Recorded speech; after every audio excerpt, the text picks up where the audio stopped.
وما أرسلناك إلا رحمة للعالمين۔ یہ قفس بھی مجھ کو عزیز ہے، یہ قفس بھی مجھ کو عزیز ہے، یہاں جی تو لوں گا قرار سے۔ مجھے نہ لے چلو چمن میں، مجھے نہ لے چلو چمن میں ڈرا ہوا ہوں بہار سے۔ یہ قفس بھی مجھ کو عزیز ہے، یہاں جی تو لوں گا قرار سے۔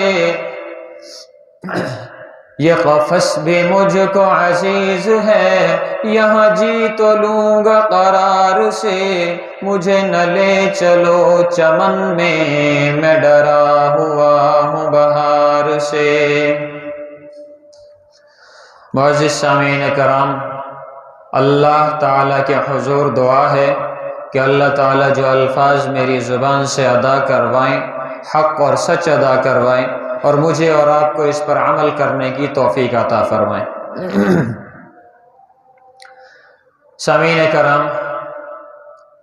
ہمارا موضوع چل رہا تھا توحید و رسالت کا، جس میں ہم لا الہ الا اللہ محمد الرسول اللہ پر بات کر رہے تھے۔ گزشتہ جمعہ لا الہ الا اللہ کی تفسیر جانی تھی ہم نے کہ لا کا مطلب یہ ہے کہ ہر چیز کی نفی کر دینا، دنیا سے کچھ نہیں ہوتا، ایک اللہ سے سب کچھ ہوتا ہے، اس چیز کو دل میں لے کر آنا۔ لا الہ الا اللہ، نہیں کوئی معبود سوا اللہ کے، اور محمد الرسول اللہ صلی اللہ علیہ وسلم اللہ کے بندے اور رسول ہیں۔ محمد الرسول اللہ صلی اللہ علیہ وسلم اللہ کے رسول ہیں، اور محمد الرسول اللہ صلی اللہ علیہ وسلم کے بارے میں اللہ رب العزت فرماتے ہیں لَقَدْ كَانَ لَكُمْ فِي رَسُولِ اللَّهِ أُسْوَةٌ حَسَنَةٌ، کہ اللہ نے نبی بھیجا اپنا اس دنیا میں، اور بھیجا اس لیے تاکہ مسلمان محمد الرسول اللہ صلی اللہ علیہ وسلم کی زندگی کو نمونہ بنا کر اپنی زندگی گزاریں۔ محمد الرسول اللہ صلی اللہ علیہ وسلم نے جو کام اپنی زندگی میں صحابہ کرام رضوان اللہ تعالی علیہم اجمعین کو کر کے دکھائے، ان کاموں پر عمل کریں۔ محمد الرسول اللہ صلی اللہ علیہ وسلم کے اسوہ حسنہ پر چلیں، جیسا محمد الرسول اللہ صلی اللہ علیہ وسلم نے کیا ویسا ہی ہر مسلمان کرے۔ اس کلمے کے پڑھنے کا مقصد ہی یہی ہے کہ محمد الرسول اللہ صلی اللہ علیہ وسلم کی ذات کو اللہ رب العزت کے بعد تمام سے اعلیٰ و عرفہ مانا جائے، اور محمد الرسول اللہ صلی اللہ علیہ وسلم کے ذات کے آگے یہاں تک کہ محمد الرسول اللہ صلی اللہ علیہ وسلم کے نام پر بھی جان قربان ہونی چاہیے۔ لیکن آج کل ہم نے ایک نیا مسئلہ کھڑا کر رکھا ہے کہ محمد الرسول اللہ صلی اللہ علیہ وسلم پر جان بے قربان ہے، جان تو قربان کرنے کو تیار ہے مگر اپنے عقائد قربان کرنے کو تیار نہیں۔ جان قربان کرنے کو تیار ہیں، یہود و نصارہ کے طریقے قربان کرنے کو تیار نہیں۔ جان قربان کرنے کو تیار ہیں، اپنے لباس کو اسلامی بنانے کے لیے تیار نہیں۔ جان قربان کرنے کے لیے تیار ہیں، اپنی زندگی میں سے رسومات کو نکالنے کے لیے تیار نہیں۔ جان قربان کرنے کے لیے تیار ہیں، اپنے ہی گھر میں اسلام کے طریقے کو رائج کرنے کے لیے تیار نہیں۔ ہم یہ کہتے ہیں کہ محمد الرسول اللہ صلی اللہ علیہ وسلم پر جان بے قربان ہے، جان کی بازی آئی تو جان کی بازی لگائیں گے، مال کی بازی آئی تو مال کی بازی لگائیں گے، جس کام کی بھی ضرورت پڑی ہم پیش ہوں گے۔ مگر میں سوال یہ کرتا ہوں کہ جب محمد الرسول اللہ صلی اللہ علیہ وسلم کی عظمت پر، محمد الرسول اللہ صلی اللہ علیہ وسلم کے اسم مبارک پر، محمد الرسول اللہ صلی اللہ علیہ وسلم وسلم کی ذات پر، محمد الرسول اللہ صلی اللہ علیہ وسلم کے جسم اقدس پر اگر کوئی بات کرے، اگر کوئی اشارتاً بات کرے یا زبانی بات کرے یا لکھ کر تحریری بات کرے یا پرنٹ کر کے پرنٹ میڈیا پر بات کرے، جس پر بھی کوئی شخص بات کرے ہم جان قربان کرنے کے لیے تیار ہوتے ہیں۔ پھر محمد الرسول اللہ صلی اللہ علیہ وسلم نے جو زندگی گزارنے کے طریقے ہمیں سمجھائے اس پر ہم کیوں نہیں آگے بڑھتے؟ اپنے قربانیاں جہاں لگانی ہیں وہاں ہم اپنی قربانیاں کیوں نہیں دیتے؟ ہم اپنے جسم پر محمد الرسول اللہ صلی اللہ علیہ وسلم کے چہرے کے مطابق اپنے چہرے پر داڑھی لانا گوارا نہیں کرتے، ہم محمد الرسول اللہ صلی اللہ علیہ وسلم پر جان قربان کرنے کو تیار ہیں۔ ہم اپنے لباس کو اسلام کے مطابق نہیں بناتے مگر محمد الرسول اللہ صلی اللہ علیہ وسلم پر جان قربان کرنے کو تیار ہیں۔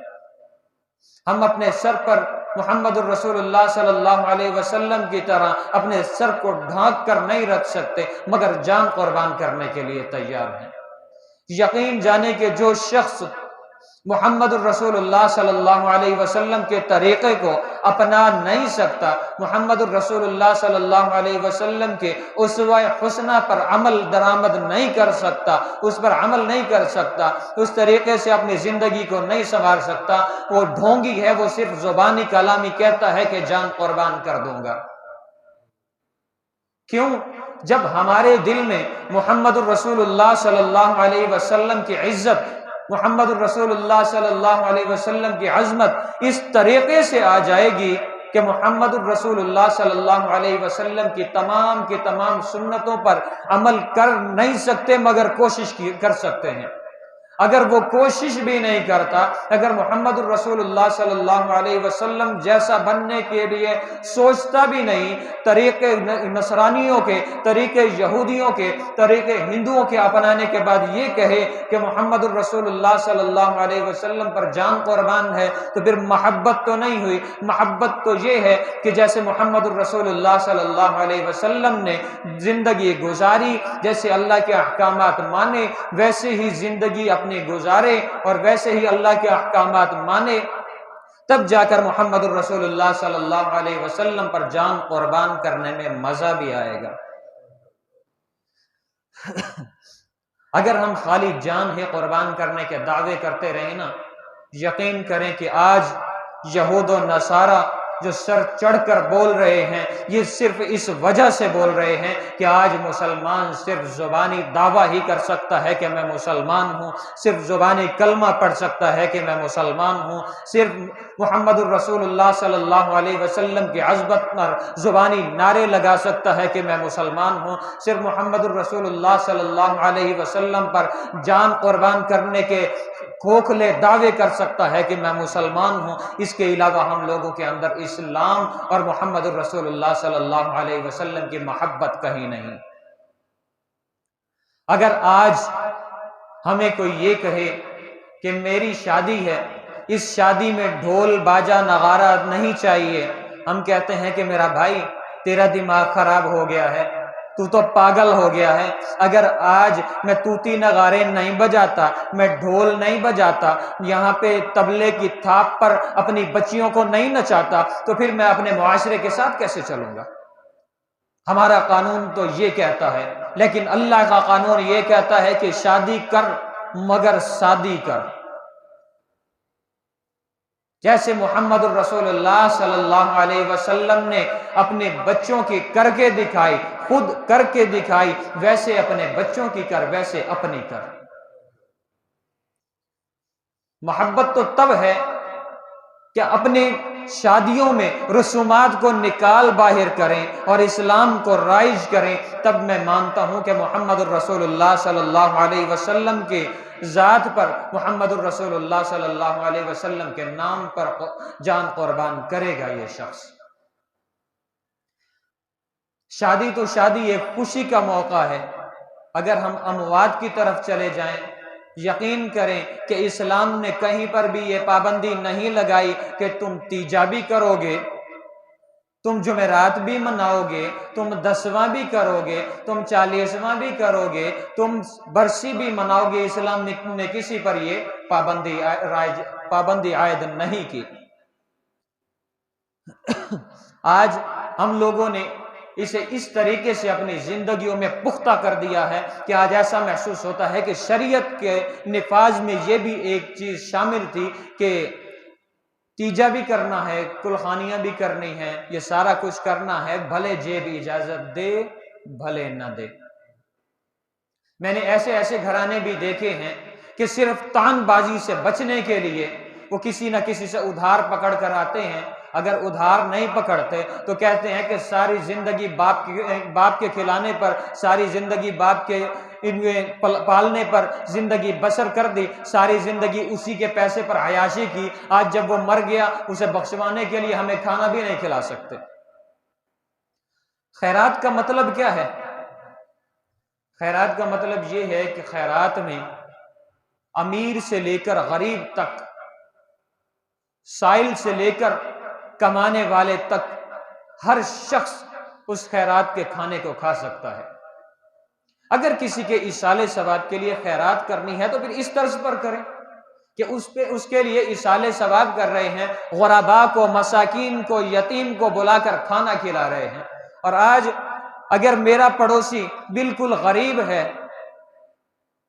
غریب ہے، سارا دن مزدوری کر کے شام کو اپنے گھر کا راشن پانی پورا کرتا ہے، تو پھر میرا کوئی فوت ہو جاتا ہے، میں خیرات کرتا ہوں، میں یہ اس کے گھر میں پیغام بھیج دیتا ہوں، بھائی تو میرا پڑوسی ہے، میرے گھر آ کے میرے ساتھ شریک نہ ہونا، میرے خاندان والے، معاشرے والے کیا کہیں گے؟ امیر شخص اتنے غریب کے ساتھ بیٹھا ہے، اتنے کمی کے ساتھ بیٹھا ہے۔ آپ اپنے ہی دل پر ہاتھ رکھ کے مجھے یہ بتا دیں کہ اس قسم کی خیرات کا کوئی اجر بھی ہے؟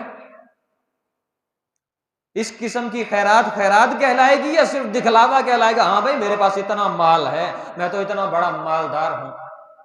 جبکہ اسلام کیا کہتا ہے؟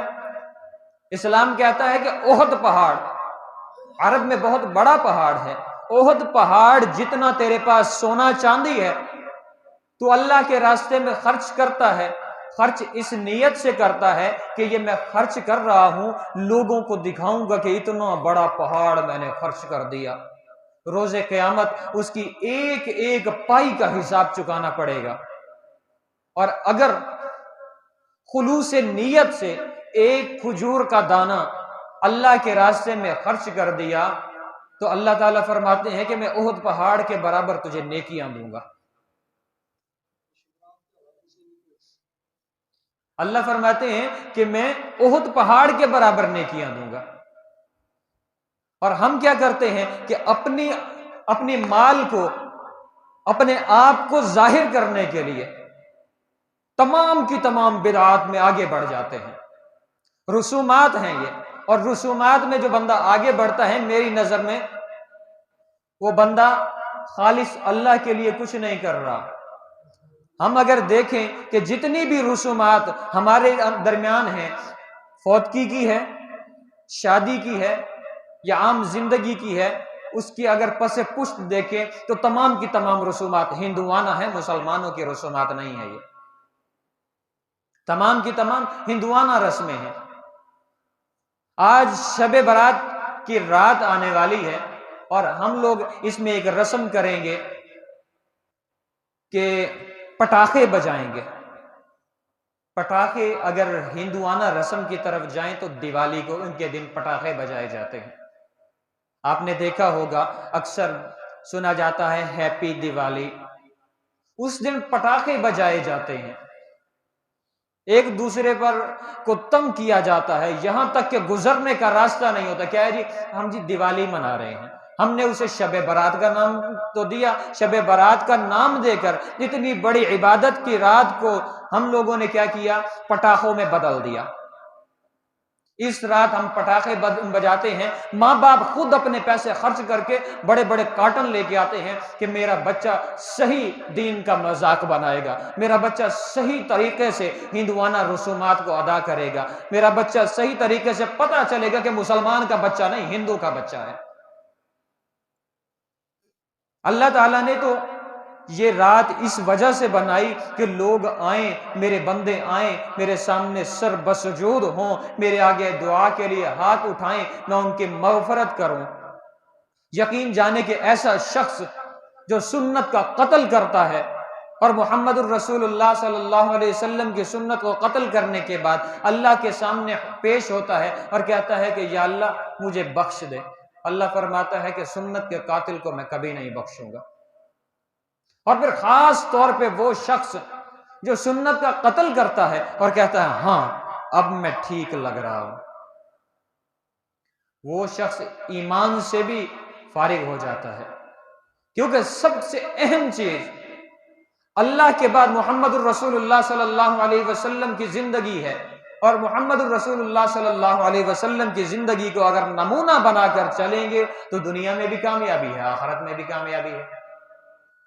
رسوم کو، رواج کو اپنی زندگیوں سے نکالیں گے تو کامیاب ہوں گے، ہندوانہ رسومات کو نکالیں گے، یہود و نصارہ کے طریقے کو نکالیں گے، ایک سچے پکے مسلمان بن کر اگر ظاہر ہوں گے تو کامیابی ہے، اور اگر ایسا نہیں کرتے تو دنیا بھی ناکام، آخرت بھی ناکام۔ قبر کی پہلی منزل ہی ناکامی سے شروع ہوگی اور آخر تک ناکام ہی جائیں گے، کیوں کہ اللہ اور اللہ کے رسول کا کلمہ پڑھنے والے ہم، اسلام کا دعویٰ کرنے والے، مسلمان ہونے کا دعویٰ کرنے والے ہم بالکل یہود و نصارہ کے طرز پر چل رہے ہیں۔ حدیث کے الفاظ ہیں کہ روز قیامت جو جس سے نسبت رکھے گا اسے اسی کے ساتھ اٹھایا جائے گا۔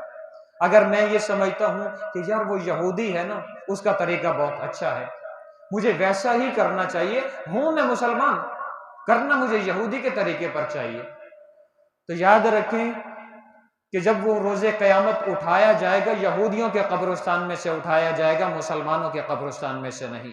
کیوں؟ اس لیے کہ اسے محبت، نسبت یہودیوں سے تھی، مسلمانوں سے نہیں تھی۔